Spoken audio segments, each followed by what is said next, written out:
अगर तुम मिल जाओ ज़माना छोड़ देंगे हम।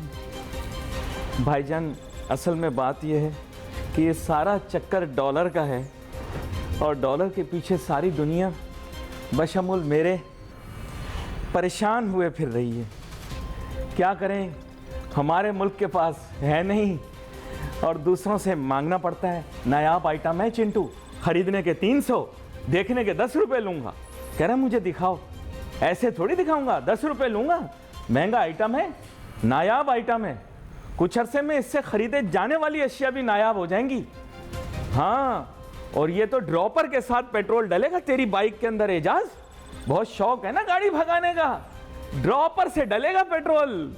वो नहीं होगा वो जो पेट्रोल डालने के लिए बटन दबा के कहता है ना मीटर देखो, ड्रॉपर से डलेगा जैसे दवाई डलती है बच्चे के मुंह में। मुंह में, हाँ मुंह में ही डलती है, कान में भी डल जाती है। ये वैसे बता रहा हूँ आपको। तो नाजरीन, बात कुछ ऐसी है कि मैं आप लोगों की मिन्नतें करता रहा लेकिन किसी ने मेरी बात सुनी नहीं। तो अगर डॉलराइज पहले कर लेते ना तो फ़ायदा हो जाता। यकीन करो, कोई अमीर आदमी इस मुल्क में, पाकिस्तान में मुझे मिला नहीं जिसने अपनी जायदाद या तो डॉलरों में या ऐसे एप्रिशिएटिंग रियल एसेट्स में ना रखी हो। ताहम गरीब पाकिस्तान का इज़ ए सिस्टमेटिक कद्दू। गरीब को हमने लाल बत्ती के पीछे लगा दिया। वो बेचारा को 80 गज का पिलाट, 120 गज का पिलाट, या फिर अगर पंजाब में चले जाओ तो 5 मरला। और अब आंटीज आ गई, वो 8 मरले को ऐसे बोलती हैं जैसे 2.5 एकड़। 8 मरलास का बंगलो लिया हमने, 8 मरलास। तो ये जो आप लोगों ने नया ट्रेंड शुरू किया ना, बेड़ा कम गरक हो गया मुल्क का।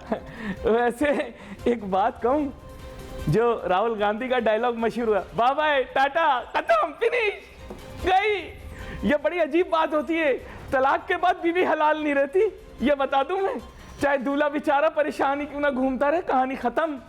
अब हुकूमत चली गई और मैंने तो ऐसा बुरा वक्त देखा। कल आपको वाकया बताया था, मेरे वालिद साहब जब सर्विस से रिटायर हुए तो उनका पीएम मुझसे पूछ रहा है, कौन अली, कौन नासिर, हाजिर सर्विस रिटायर यूनिट कौन सी। तो भाईजान, रिटायर बंदे दी गाल जड़ा ना कुत्ता भी नहीं मंदा। आगे आप कुछ समझ जाए।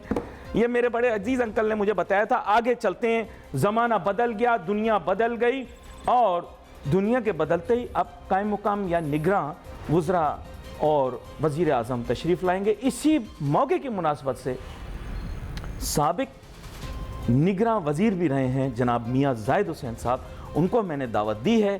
ताजर सनतकार बिरादरी का एक मारूफ नाम और अपने ग्रुप NBG के सरबराह। वेलकम करता हूँ सर आपको शो। माजरत, थोड़ा मुज़ेक़ा खेज़ सा आगाज़ हुआ। आखिर हमारे मुल्क के अंदर अब हर चीज़ ही मुज़ेक़ा खेज़ हो गई। अभी तक यकीन कीजिए कि हुकूमत एक तरह से जा चुकी है, क्योंकि in one word, in one way और the other, cabinet is no longer there. The prime minister is basically a custodian till a caretaker comes in. अब इशू ये है कि we do not know the name of the new caretaker prime minister. We do not know the names of the people who will be in that team.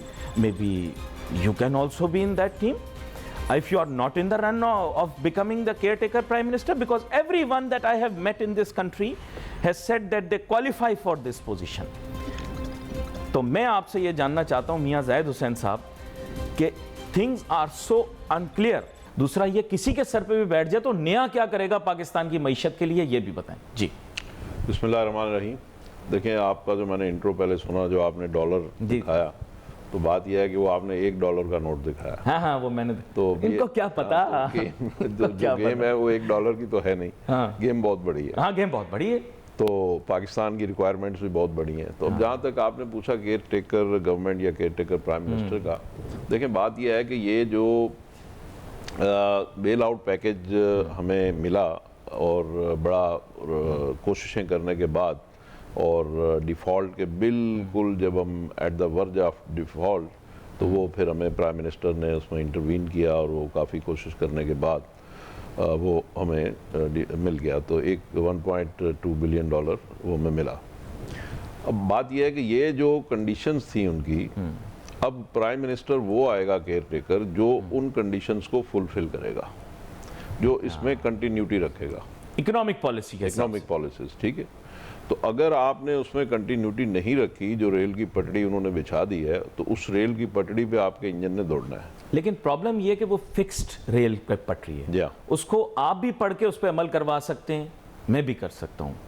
तो main M ये है कि there is a designated pathway जो आपको बता दिया है।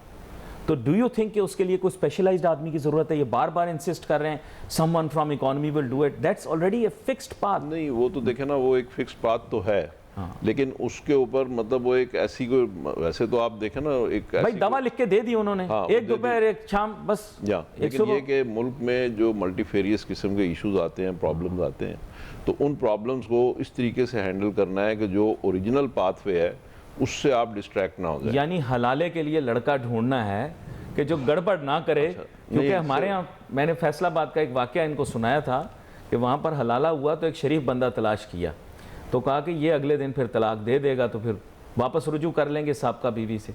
तो इश्यू ये हुआ कि वो करवा तो दिया उसे निकाह, अगले दिन बीवी भी राजी नहीं थी वापस आने को और वो आदमी भी मुकर गया।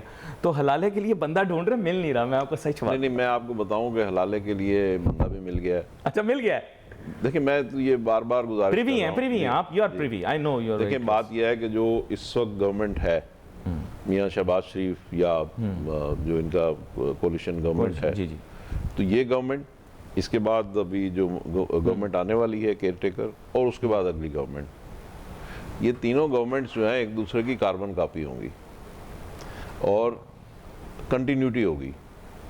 इसमें हो सकता है चेहरे दाएं बाएं थोड़े बहुत आगे पीछे हो जाएं, लेकिन आप यूं समझ लीजिए कि ये 100% उसकी ट्रू कॉपी होगी जो कि अभी गवर्नमेंट है, और जो केयर टेकर गवर्नमेंट आएगी वो इन्हीं की कॉपी होगी, और जो अगली गवर्नमेंट आएगी तो वो भी इन्हीं की कॉपी होगी। यानी गल मनने वाले बंदे ला रहे हैं, इसलिए जो बात नहीं, गाल मानने की बात नहीं है। बात यह है इस वक्त कि एक चीज़ गड्ढे में गिरी हुई है, कुएं में गिरी हुई है, ठीक है। अब वो कुएं में जो गिरी हुई है, चाहे उसमें 100 बंदा आ जाए, हर एक आदमी की अटेंशन यही होगी कि जो चीज़ कुएं में गिरी हुई है किसी तरह रस्सी डाल के इसको बाहर निकाला जाए। किसी की भी उसमें अटेंशन या डायरेक्शन या उसकी इंटेंशन ये नहीं होगी कि इस चीज़ को गड्ढे में पड़ा रहने दिया जाए। तो इस वक्त हमारी मईशत जो है वो गड्ढे में गिरी हुई है। तो चाहे उसमें 10 आ जाएं, 20 आ जाएं, 100 आ जाएं, तमाशाई जितने भी आ जाएं, वो जब वो गड्ढे के अंदर या कुएं के अंदर झांक के देखेंगे तो हर एक की कोशिश यही होगी कि इसको किसी तरह बाहर। As far as economic policy is concern, I think your statement would be considered as 100% correct. The reason is कि आपने कहा है कि फॉर्मूला जो है वो it's already been provided, the faces can be different. मैं तो इस हद तक कहता हूँ कि even if the elected government comes in and comes from a different political party, doesn't matter, because the thing is that जो आपने कहा कि कार्बन कॉपी होगी, you will have to follow what has been told. अच्छा, लेकिन अब मैं उन नुकात को आपके सामने बयान करता हूँ जो कि IMF ने अपने पाथवे में बताए। First is, and all of them are inconvenient to the business community, कि जनाबे वाला मॉनेटरी पॉलिसी ऐसी होगी जो आज़ाद जदीद मईशत यानी मॉडर्न फ्री मार्केट इकोनॉमी के प्रिंसिपल्स को फॉलो करेगी। इन्फ्लेशन नंबर्स आ गए, आप 26.5% से ऊपर इंटरेस्ट रेट देने के लिए तैयार है? आपकी बिजनेस चल सकती है? ये अहम सवाल है जी।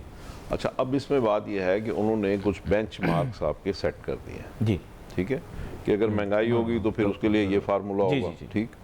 अगर आपका ट्रेड डेफिसिट होगा तो फिर ये फार्मूला होगा, और बैलेंस ऑफ पेमेंट का अगर प्रॉब्लम होगा तो फिर ये फार्मूला होगा, बजट डेफिसिट होगा तो फिर ये होगा। तो उन्होंने ब्रॉडर लाइन में उसके बेंचमार्क सेट कर दिए कि ये फिगर्स और ये नंबर जो है इसको आपने मीट आउट करना है। अब उसके अंदर जो निटी ग्रिटी है, फॉर एग्जांपल आप बिजली के शोबे में लॉस करते हैं, बिजली का क्राइसिस सर, वो तो ओवरनाइट सॉल्व नहीं होगा। And even if you bring in the, मैं कहता हूं कि आप एलन ग्रीनस्पैन को लेकर आ जाएं। नहीं देखें, आपको वो सॉल्व नहीं होगा एक दिन। नहीं। बात एक दिन की नहीं हो रही, बात ये हो रही कि केयर टेकर गवर्नमेंट जो है वो आईनी तौर पे तो 90 दिन की तो आ ही रही है ना। हाँ, ऐसे ही है ना, आईनी तौर पे तो 90 दिन की आ रही है, और उसके बाद फिर ये जो चला है सेंसस का मसला, और उसके बाद आहनी नहीं, आहनी भी एक वर्ड होता है, तो डीलिमिटेशन, तो उसमें मे बी के उनको 90 डेज और भी। सर ये एक्सपेक्टेशन है करंट गवर्नमेंट। हाँ, तो मैं ये समझता हूँ अपना अली साहब कि ये 3 महीने तो है ही है ना, और उसके बाद भी 2-3 महीने मे बी के हों, ठीक है, या ना हो, तो ये 90 डेज तो हैं। अब जो काम करने के हैं काम करने के ये हैं कि बिजली इस वक्त आपकी 50 रुपये 41 पैसे का यूनिट हो गया है, जो कि दुनिया की किसी भी इंडस्ट्री के लिए फिजिबल और बेरेबल नहीं है।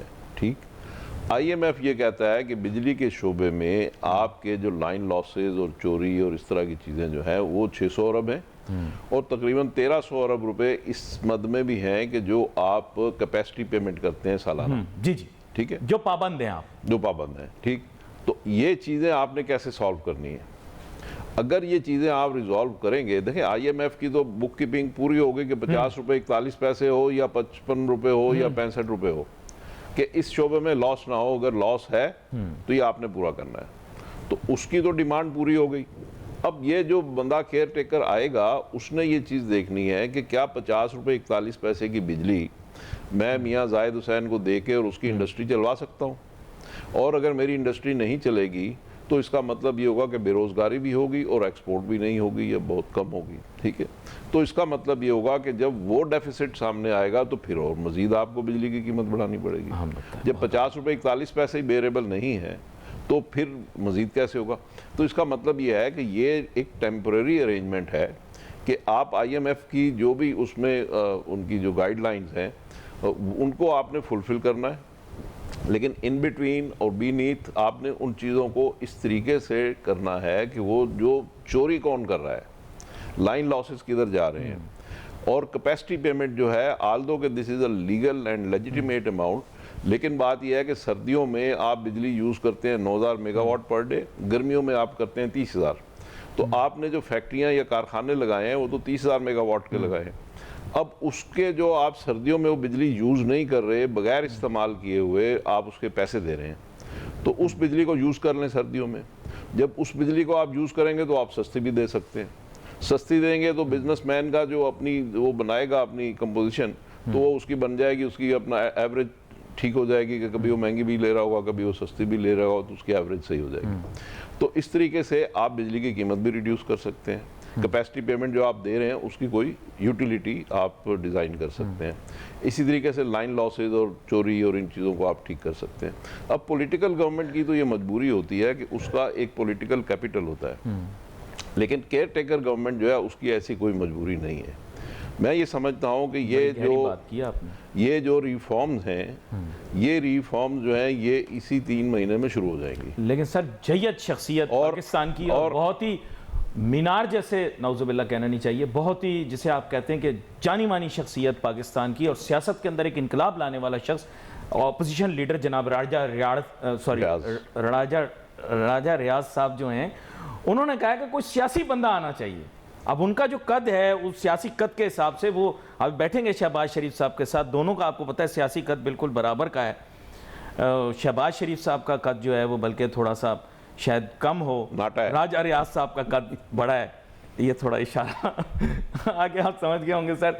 कोशिश हर किसी की है तगद हो, और आप जानते हैं कि कैंडिडेट तो किसकी मर्जी का आएगा, तो दुल्हन वही आप इस तरह भी देख लें ना, इस तरह भी देख लें, इस तरह भी देख लें कि एक तो ये बिजली की मद है, दूसरा ये कि 800 अरब रुपया जो है वो SOEs में आप ज़ाया कर रहे हैं, ज़ाया कर रहे हैं बहुत सारा। जी जी जी, तो ये भी आप, लेकिन सर इसके लिए विजनरी आदमी चाहिए। देखें जाहिद साहब, देखें जो काम आप कह, जिस तरह का रिफॉर्म आप कह रहे हैं, यू हैव टू अंडरस्टैंड को विजनरी आदमी माने ना माने। मैं ये कहना चाह रहा हूँ, ये गवर्नमेंट आने वाली यानी केयर टेकर और उसके बाद आने वाली, ये तीनों गवर्नमेंट जो है इस एजेंडे के ऊपर काम करेंगी तो ये मुल्क चलेगा।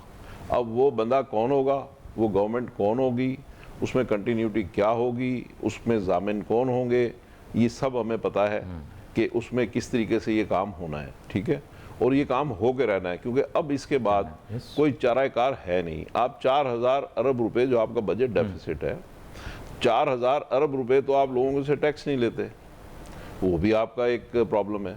तो ये 2-3 शोबे ऐसे हैं कि जिसमें अब IMF ने तो कह दिया जी आप अपनी इनकम बढ़ाएं और खर्चे कम करें। अच्छा, लेकिन यहाँ पर एक पैरेलल पॉलिटिकल विजन है जो आपके साथ डिस्कस करना ज़रूरी है। वो ये है कि ज़ाहिर बात है थिंकर्स हैं, इस्लामाबाद में भी बैठे हुए हैं, इर्द गिर्द के भी शहर हैं, वाह है, टैक्सिला है, और भी शहर हैं, पिंडी है, जहाँ पर लोग बैठे हैं, जी थिंकर्स बैठे हैं।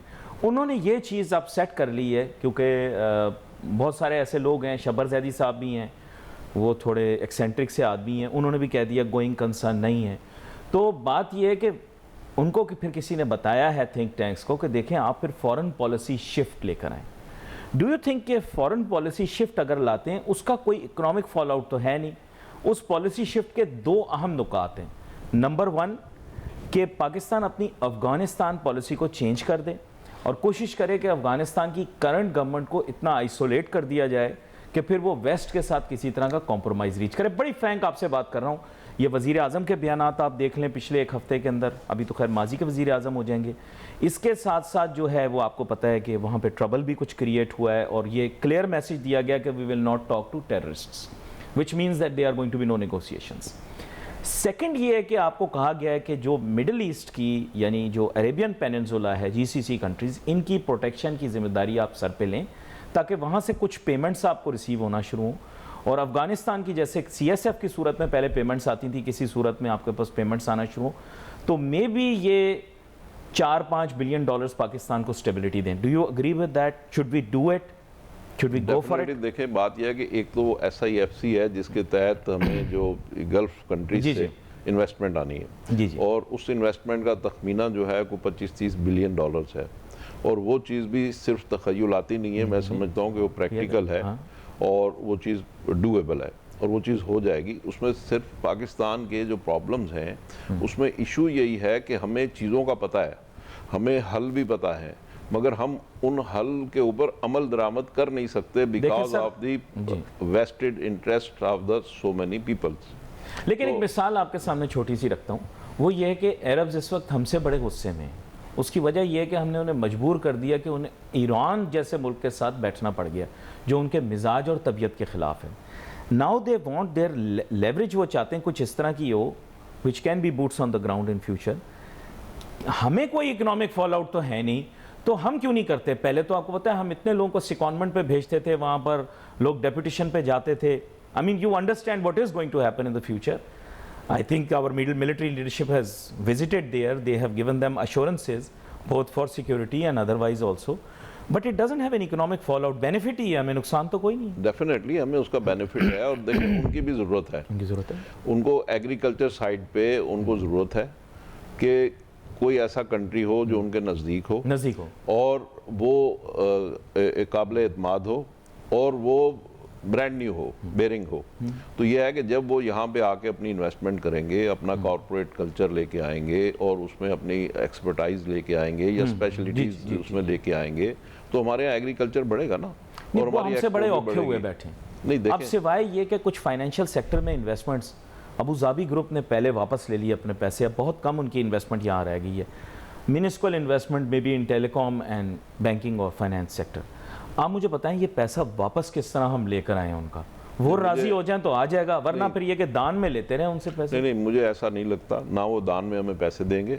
दे मीन बिजनेस और इसमें विन विन सिचुएशन होगी। उनकी भी, मैंने जैसे अभी कहा, उनकी भी कुछ रिक्वायरमेंट्स हैं और उन्हें एग्रीकल्चर साइड में एक पार्टनर की ज़रूरत है और वो पार्टनर हम उनके बन सकते हैं। इसलिए कि इंडिया को किसी पार्टनर की ज़रूरत नहीं है, ठीक है, हमें पार्टनर की ज़रूरत है और उनको पार्टनर की ज़रूरत है। तो इस तरीके से हमारी उनके साथ G2G या B2B किसी न किसी तरीके अच्छा, ओपन स्काई में कोई बुराई है? अभी इसाक डार साहब ने भी जब कहा, इसाक डार साहब ने, तो लोग कंफ्यूज हो गए। Basically outsourcing means now they get an additional airport. What's the harm? We have only, I was watching Sam Chui's video, we only have 44 planes catering to 250 million people approximately. So what कि अगर वो इसको use कर लें as a parallel in Asia, हमें तो फायदा ही है। जितने ज्यादा जहाज लैंड होंगे हमें पैसे मिलेंगे उसके। तो देखिए बात यह है कि एक तो हम बात कर रहे हैं PIA की, ठीक है, तो PIA में तो अभी हमारे साद रफीक साहब ने कहा कि ये प्रैक्टिकेबल है ही नहीं, अब ये वायबल ही नहीं है, ठीक है। तो इसके लिए या तो इसको बेचें या इसका कोई भी रिस्ट्रक्चरिंग करें, ठीक है। उन्होंने कहा जी ये वायबल नहीं रही। अच्छा, अब जहाँ तक एयरपोर्ट्स का ताल्लुक है, तो अगर हम अपने एयरपोर्ट, जैसे अभी हमने यहाँ पे सी पोर्ट एक उनको दिया, एक क्या कहते हैं जो एक हार्बर उनको हमने दिया है, तो इसी तरीके से हम अगर अपने एयरपोर्ट्स में से 1, 2 या 3 एयरपोर्ट्स अगर हम किसी को दे देते हैं और उसके ज़रिए हमें इंटरनेशनल स्टैंडर्ड की सर्विसेज मिल जाती हैं और वहाँ पे चीज़ें ठीक हो जाती हैं, यानी वो एयरपोर्ट ठीक हो जाते हैं, तो मैं समझता हूँ इसमें कोई बुरी बात नहीं। अच्छा, हुकूमत चली गई है ना, कह सकता हूँ फतेह जंग का एयरपोर्ट जो है ना एक स्टूपिड वाइट एलिफेंट है। उसकी वजह यह है कि उसकी कोई यूटिलाइजेशन ही नहीं है। It's a stupid airport in the centre of nothing. और मेरे ख्याल से सिर्फ स्टूपिड लोग हो सकते हैं, पूरी नेशन को मैं ये बात कह रहा हूं, सिर्फ स्टूपिड ही लोग हो सकते हैं कि एयरपोर्ट बन रहा है तो बेवकूफ वहां जाके अपने बंगले बना रहे हैं। एयरपोर्ट के नजदीक कोई पागल भी अपना घर नहीं बनाता। मैं ये आपको बताऊं, एक तो मैं चली गई ना, होते चले गए तो मैं वैसे बता रहा हूं कि it's a white elephant sir. अगर कोई ले रहा है आपसे तो दो जान छुड़ाओ। हमारा जो बस अड्डा था ना जिधर हम जहाज उतारते थे, पिंडी वाला, वो ज्यादा अच्छा है। हाँ। पिंडी एयरपोर्ट था ना हमारा, वो बस अड्डा था पहले मेरे ख्याल से कहीं। अच्छा, बिल्कुल ऐसे बस अड्डे जैसा माहौल है, पुप्पी खाला सारे जमीन पे बैठे हुए हैं, सब बैग वैग रखे हुए हैं, माहौल घरेलू माहौल, तो वो सही है ना। वहीं पर जहाज उतारते। आपको क्या पड़ी थी ये फतेह जंग? मुझे अभी तक समझ में नहीं आई। I don't understand why this airport is there. I'm telling you, there's no traffic over there. तो आप दे दें। मैं ये कह रहा हूँ कि जब आप इस टाइप की चीज़ें जो हैं, जब आप उनको दे देंगे, यानी इन अदर वर्ड आप प्राइवेटाइज कर देंगे, ठीक है।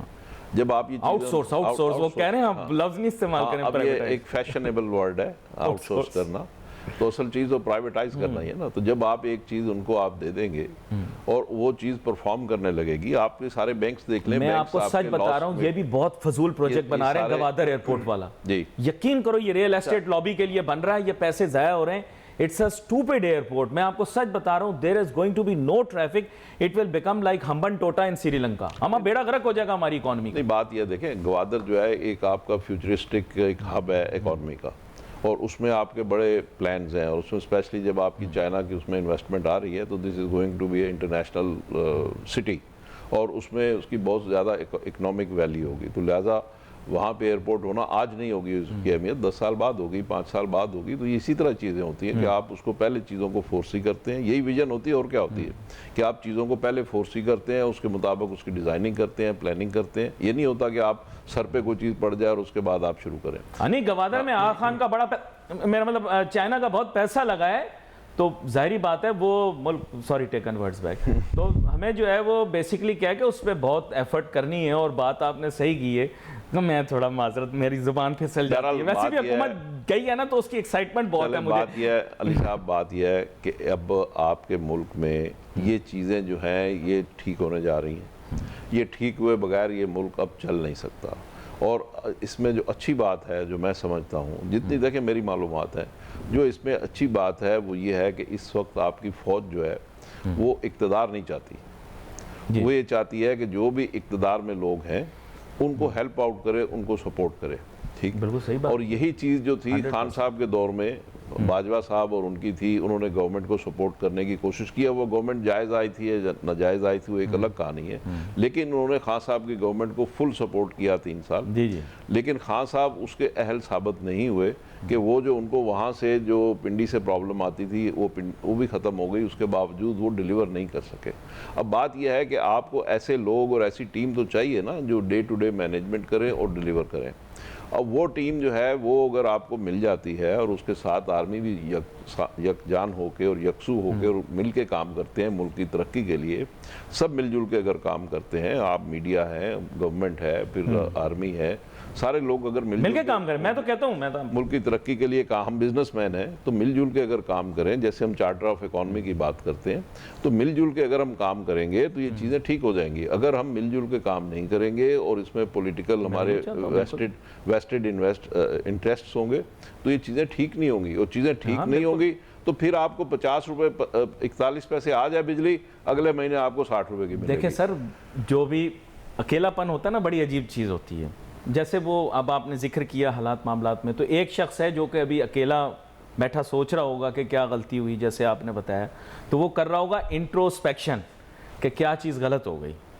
तो मुल्की मफाद के अंदर यू टर्न मुतवक्के, आप बस देखते जाएं, ऐसे ऐसे यू टर्न आएंगे। पाकिस्तान में तो ऐसे ऐसे यू टर्न आए, यकीन करें मुझे समझ में नहीं आता, हम तो राउंड अबाउट में ही घूमते रहते हैं, इतने यू टर्न आते हैं हमारे। आप देखिएगा ये सब ऐसी, मेरी तवक्को यही है कि आप वाली बात पर अमल हो। देखिए बात यह है कि अगर आप कोई भी हो प्लेयर, वो चोर डाकू करते रहेंगे तो फिर वर्किंग रिलेशनशिप नहीं होगी। मैं भी यही चाहता हूं, लेकिन अगर आप जानवर कहेंगे, चोर डाकू कहेंगे, न्यूट्रल को आप गाली बना देंगे, तो फिर ये एक वर्किंग रिलेशनशिप नहीं होगी। इस वक्त मैं समझता हूं कि इमरान खान साहब भी हों, ये गवर्नमेंट भी हो, सारे लोग हों और मिल के एक चार्टर ऑफ इकोनॉमी कर लें, और ये सारी चीज़ें जो 4-5 मैंने अभी आपको गिनाई हैं, ये चीज़ें अगर हमारे मुल्क में ठीक हो जाएंगी तो इंशाल्लाह ये सारी चीज़ें फिर ठीक हो जाएंगी, फिर इंशाल्लाह बड़ी गहरी उसमें कोई बातें आप प्रॉब्लम कर नहीं रहे होगी। हैं जी और मुस्तकबिल के अंदर आप भी देखना चाह रहे हैं। भले शुक्र है आप अमलियात वगैरह में यकीन नहीं रखते, क्योंकि कुछ लोग जो अमलियात में यकीन रखते हैं, नाउज़ुबिल्लाह करना, मैं इस तरह की चीज़ों में बिलीव नहीं करता। ये जो आजकल हो रही हैं वो क्या होता है, कभी कभार बैकफायर भी हो जाता है। तो कुछ लोगों ने ऐसा किया, बैकफायर हो गया, लेकिन आज पहला दिन है भाई, पहला दिन सारी बातें थोड़ी करनी है। अभी बड़ा वक्त पड़ा है, हुकूमत जाएगी, आहिस्ता आहिस्ता असर आएगा।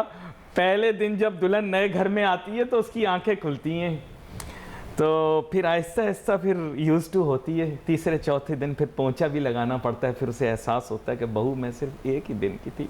खैर, यहाँ पर बड़ी अच्छी और मज़ेदार किस्म की गुफ्तगू हुई और मैं हुसैन साहब का शुक्रिया अदा करता हूँ। ये हमारे यहाँ प्रोग्राम में तशरीफ़ लाए। Wait for message on Facebook. Ali Nasir हमारी टीम को इजाज़त दीजिए। अल्लाह हाफ़िज़।